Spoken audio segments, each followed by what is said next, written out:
So this is my DJI Action 4. I'm trying to get it in focus because this light is so bright. Let's do this. Okay, DJI Action 4. And I like it so much that I added this. This is a USB-C mic. I think it's Rode. So I just have the mic and then an adapter. So this is an adapter from USB-C to typical like old school wire. I forget what they call it. You can leave it in the comments and I'll ignore it. This is a small rig light. So let's do that again. Very bright, very nice. I like the ones with the switch. Some of them have a button you press and you have to wait for it to come on. Not that that's the end of the world, but the switch is just easy, especially if I'm doing something like making bread and my hands are dirty and I don't want to have to like smudge it all up even more than I have to.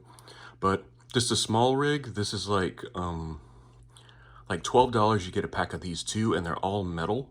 Everything's metal all the way to the top. This is an adapter that I bought. This is like $6 or $8. See, like this part you can consolidate into something different, I think.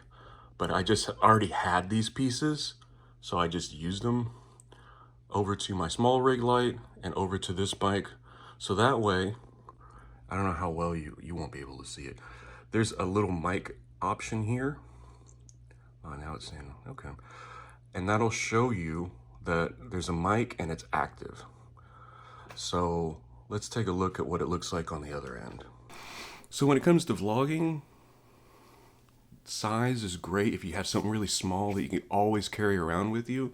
That's why the majority of vlogging, and I see a lot of people doing it nowadays, because the cameras on the iPhones and like the newer Androids, they're great. Do you need something more than this? Not a lot. It's nicer to have something so you can save your storage on your phone, save your phone for doing other things, for the battery, I mean. Save the battery for doing other stuff, but like for like a vlog setup, DJI Action 4 with a light. I'm in a room where I have like one other light on, but like those lights aren't on, and I have other lights in the room that aren't on. I just have this light. The sensor works really well. This camera is definitely like an everyday driver type camera. Even with the stuff on top that I showed you, it's a bit big and awkward, but it's not anything that's, when you get the good results, you're like, oh, I'll deal with it. Because nobody cares. Nobody pays attention to you. Very rarely does somebody go, oh, what's that? Almost never. So, having a vlog set up like this where you have a proper mic with a windscreen so you can take it outside, and having a light. Because even though this sensor is really good, it's a larger sensor and it works really well in low light, having a light just changes it. It makes if there's any sort of graininess with it without doing a light, that'll still work. Any of that graininess goes away. You just have a really crystal clear 4K 30 frames. This can go up to 60. But I do 40 just because it's more of a hassle to try to edit it, because it just requires a lot of horsepower, and then I would need another computer, which is further down the road. It's costs money, of course, right?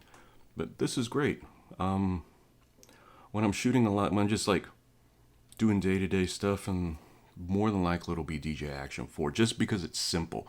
My other camera has a much bigger sensor and it looks really beautiful, but as far as just like run and gun, let's shoot something real quick, this is the way to go. I don't have to worry about using, and then I can use my phone to take pictures and do other things, and it's better to spread the weight around. And like this is designed to do this, that my phone is designed to do a million different things. This is designed to do one thing really well, and that's take video, and I think that's a great thing about it. So DJI Action 4, just playing around and showing you my setup, works really well.